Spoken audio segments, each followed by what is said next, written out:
Good morning, everyone. Thank you very much for the kind introduction, Winfried and Sophia, and the organizing committee for the invitation, and also good morning to Dries, our next speaker who joins us online. So my task today is to discuss with you the latest insights from cohort studies on cardiovascular effects of CPAP treatment in obstructive sleep apnea. So before looking at the effects of CPAP in obstructive sleep apnea on the cardiovascular consequences, it's worth briefly thinking about the mechanisms of vascular damage in obstructive sleep apnea.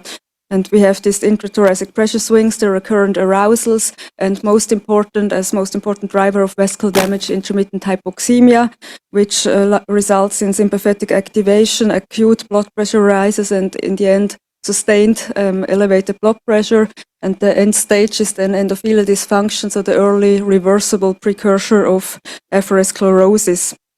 And when we think about cardiovascular events and MACEs, major adverse cardiovascular and cerebrovascular events, it's also important to consider that the most important cardiovascular risk factor is elevated blood pressure or hypertension. So this is one of our targets when we treat patients with obstructive sleep apnea, when we think about improving cardiovascular outcome.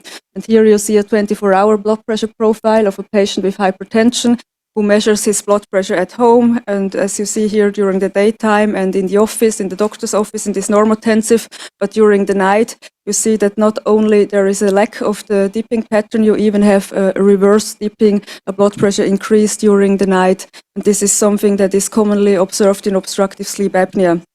This is really important because nocturnal blood pressure is the strongest predictor for adverse cardiovascular outcome when you compare it with other measures of blood pressure. As you can see here, it's the steepest slope with an increased risk when blood pressure increases for cardiovascular events in the future or cardiovascular death. So this is really important. And when we want to improve cardiovascular outcome or reduce the risk for adverse events, we have to improve blood pressure and endothelial function. And so what happens when we treat patients with obstructive sleep apnea with CPAP? We know by now that the response to CPAP is very different because OSA is also a heterogeneous disease. And we could show in this largest meta-analysis with more than 8,000 patients that the likelihood of a better response to CPAP, to have a larger decrease in blood pressure, is highest in younger patients, and young nowadays is below 60. And if you have more severe intermittent hypoxemia and if you have uncontrolled blood pressure before you start the treatment, which makes a lot of sense. And it's also, when you see the effect on 24-hour or office blood pressure, it's only somewhere between 2 and 3 millimeters of mercury, but for nighttime blood pressure, it's up to 4 millimeters of mercury. And it's important to understand that not everybody has a beneficial effect of CPAP in terms of blood pressure control. We could show that it's only the group with uncontrolled hypertension, despite taking antihypertensive drugs, who is driving this effect in the whole OSA population.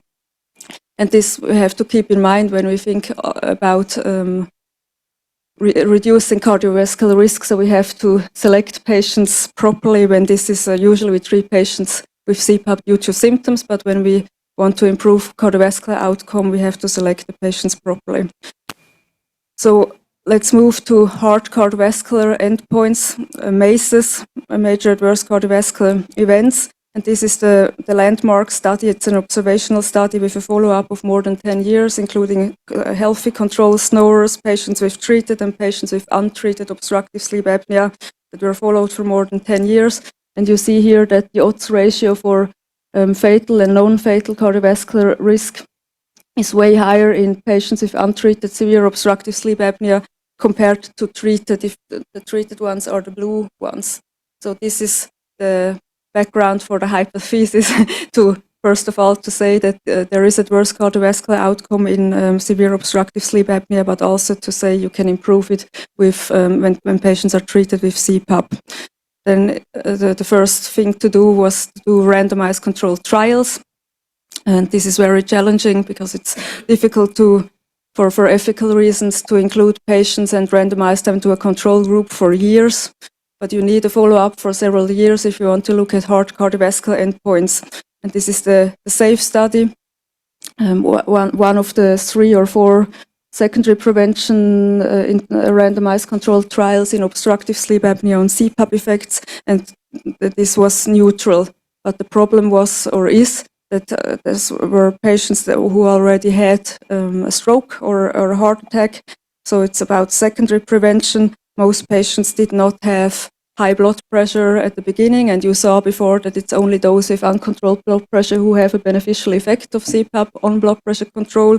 And the adherence in these non-sleepy patients that were included was not very good, the adherence to treatment. And this is a common problem in all RCTs we have. You see here that the CPAP adherence over time decreases and is around 3 hours. And this is one of the it results in underestimation of the treatment effect, and we have a highly selected population, as you can see here, that is included in these randomized controlled trials. This is an interesting study who looked at the general sleep clinic population in the US with around 4,000 patients, and they looked at the eligibility, who in the general sleep clinic with OSA fulfills the eligibility criteria for such a randomized controlled trial on CPAP in cardiovascular prevention. And you see that for the big trials, it's like safe, less than 10%, or for other Ricazza, Isaac, these were RCTs in patients with acute coronary syndrome, it's around 2%. So we can't generalize the results from these randomized controlled trials to the patients we treat in our everyday practice. And one of the issues is adherence. The other issues is the highly selected population. So the next step was then to do individual patient data meta-analysis and on-treatment analysis to look what happens with the patients who really use their CPAP. And here our friend and colleague Manuel Sánchez de la Torre from Spain could show by pooling the 3 big randomized controlled secondary prevention trials and doing an on-treatment analysis that the risk of recurrence of major adverse cardiovascular events was significantly lowered when CPAP was used more than 4 hours per night. So in the intention to treat analysis, there was never any beneficial effect of CPAP, but when you look at the users, you see a significant and clinically important reduction in MACEs. So the hazard ratio of significantly lower MACE rate was 0.66. So this means the likelihood of having a recurrence of a MACE, of a major adverse cardiovascular event, was 34% lower. But at the moment in our field, we are well aware that we also need to consider evidence from observational studies, and this is not only prospective OSA cohort studies, but also data from real-world evidence or real-world data, real-world evidence. These are the different types of study we can look at. We have the prospective OSA cohort studies who follow only patients with obstructive sleep apnea, in contrast to general population observational studies who look more at epidemiology and the real-world evidence. And here we have a lot of new studies from the recent years that give us new insight into the effects of CPAP on cardiovascular consequences. But it's important to be aware of the limitations also of these studies. You heard the limitations of the RCTs, that you have a highly selected population. It's difficult to recruit patients, the follow-up, the costs are high. And when we use real-world data, we have a higher risk of bias. We can't control for so many confounders, so this is very difficult, but we can include a real-world population, and then this is more reproducible or generalizable to our patients. This is one of the most recent observational studies on CPAP effect in MACEs. It's from the Pays de la Loire cohort. They looked at the relationship between hours of CPAP use and major adverse cardiovascular events in their OSA cohort, which consists of more than 5,000 patients. Roughly 1/4 are women. This is comparable to the randomized controlled trials. The women are usually a little bit underrepresented in these studies. And they had the patients who used CPAP less than 4 hours as a control group and could show that there is a significant reduction comparable to the number you saw in the on-treatment analysis of RCTs when CPAP is used for more than 6 hours.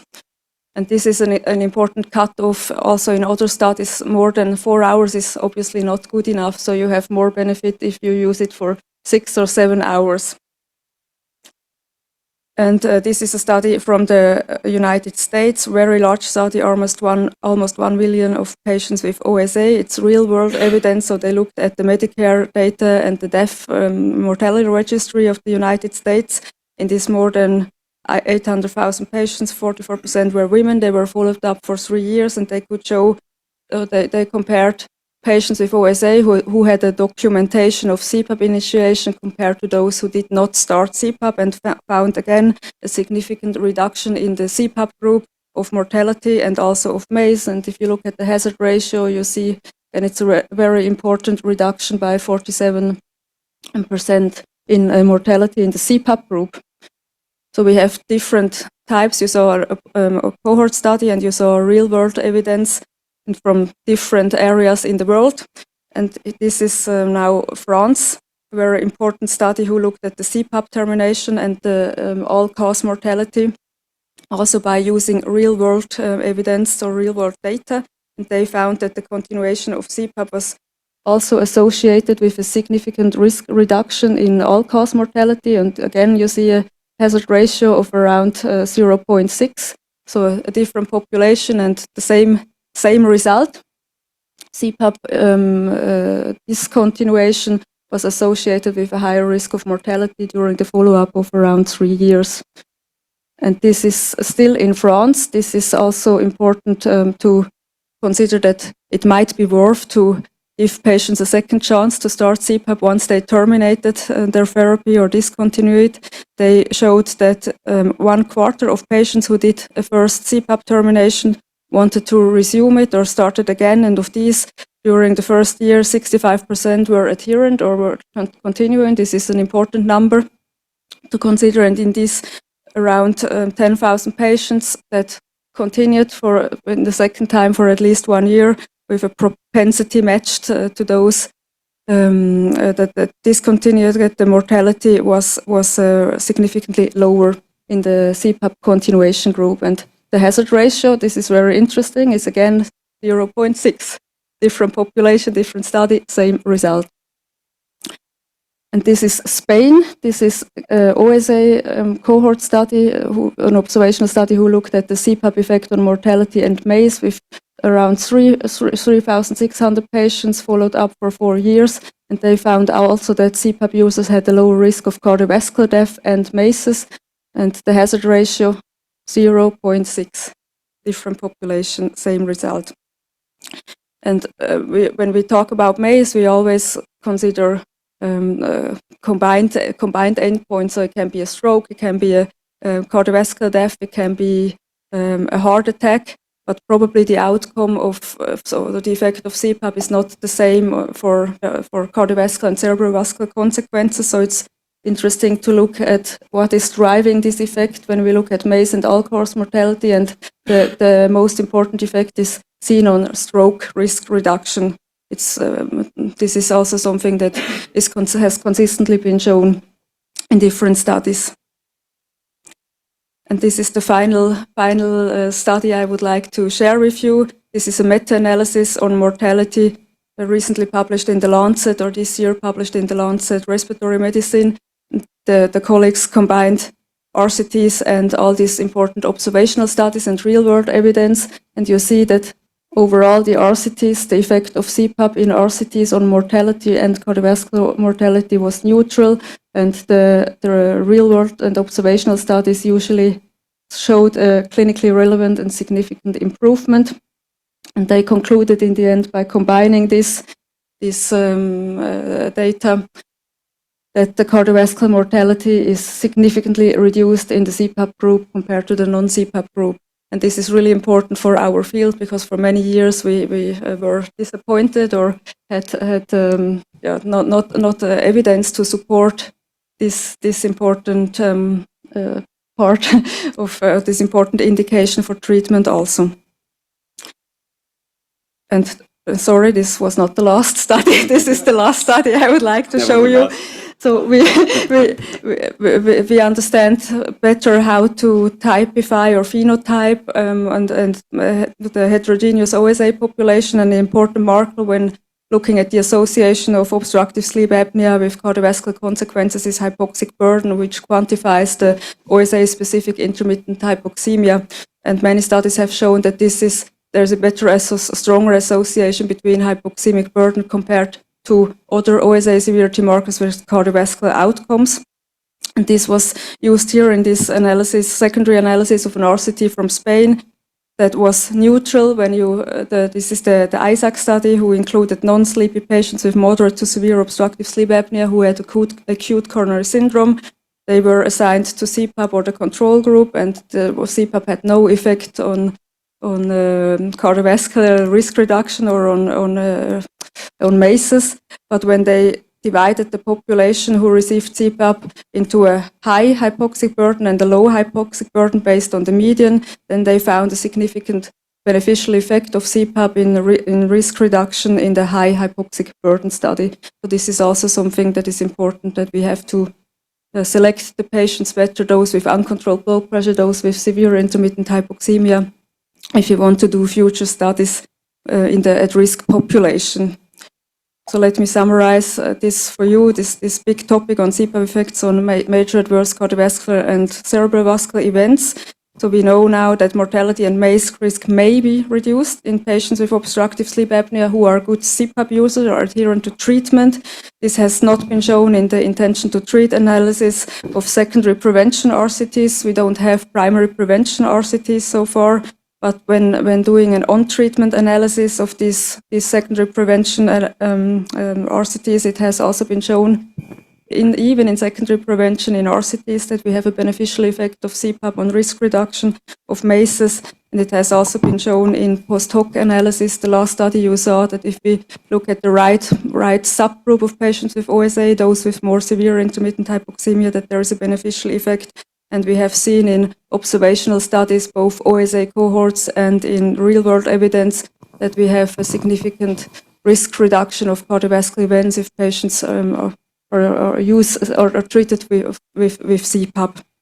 And in the end, we have to consider everything together, but there is a lot of hope for the future. Thank you very much for listening.